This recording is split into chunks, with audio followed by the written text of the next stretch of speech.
Assalamualaikum warahmatullahi wabarakatuh. Perkenalkan, nama saya Nur Hanifah dengan nomor NIM 2001022032, Prodi D3 Teknik Sipil. Saya akan menjelaskan tentang tugas UASHER yang diberikan oleh Bapak.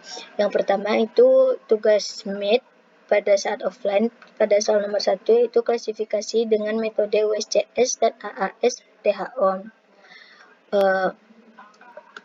Sesuai soal, pada jenis A, kalau menurut AS HTO itu ada 4 keterangan.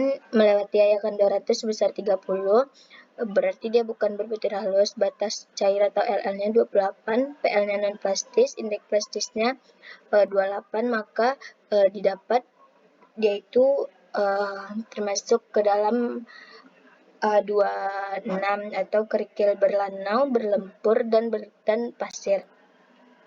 Kalau menurut USCS lebih sesuai datanya lebih dari setengah tidak melewati nomor 200, berarti yang melewatinya hanya 30.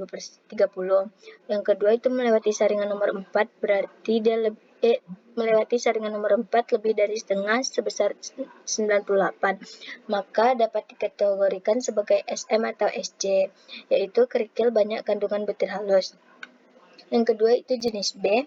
Menurut AAS HTO, dia melewati saringan 200 sebanyak 20, berarti dia berbutir kasar.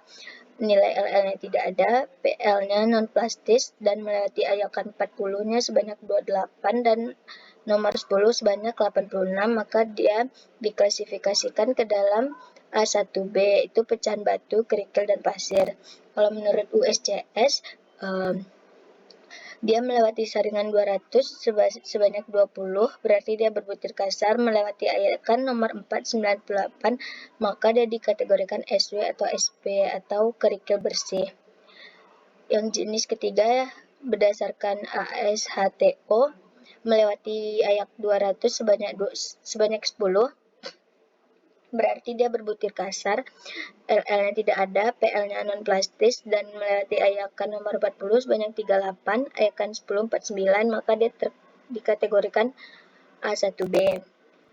Menurut USCS, lewat saringan nomor 200-nya 10, saringan nomor 4-nya 100, maka dia dikategorikan SW atau SP, di mana dia termasuk kerikil bersih. Yang keempat yaitu jenis D. Menurut SHTO, saat dia melewati saringan 200 sebanyak 77, sebanyak 77, maka dia berbutir halus. Nilai LL-nya 63, PL-nya non plastis, dan PI-nya didapat 63, maka dia termasuk ke dalam diklasifikasikan ke dalam A75 atau tanah lempung. Menurut USCS, yaitu lewat saringan 200-nya sebanyak 77, berarti dia butir halus. LL-nya 63, PI-nya 63, maka dia bisa dikategorikan CH atau lempung organik dengan plastis tinggi. Soal nomor 2. Dari soal nomor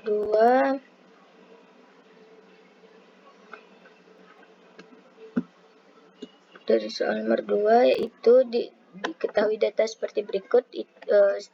Soalnya mana lokasi yang lebih ekonomis. Nah, dari lokasi A, yang pertama kita cari nilai VS-nya. Didapat VS-nya sesuai rumus 20,68. Yang kedua kita cari nilai VV, dapat sesuai rumus 11,37. Yang ketiga kita cari nilai VT, yaitu VS tambah VV, didapat 32,05. Berarti harganya itu harga per kubik dikali VT-nya, didapat 1.282.000 per kubiknya. Yang lokasi B didapat VS-nya 16,98, VV-nya dapat 9,34, VT-nya didapat 26,32. Maka harganya itu 45.000 dikali 26,32, 1.184.400. Maka di antara kedua lokasi tersebut yang lebih ekonomis yaitu lokasi B.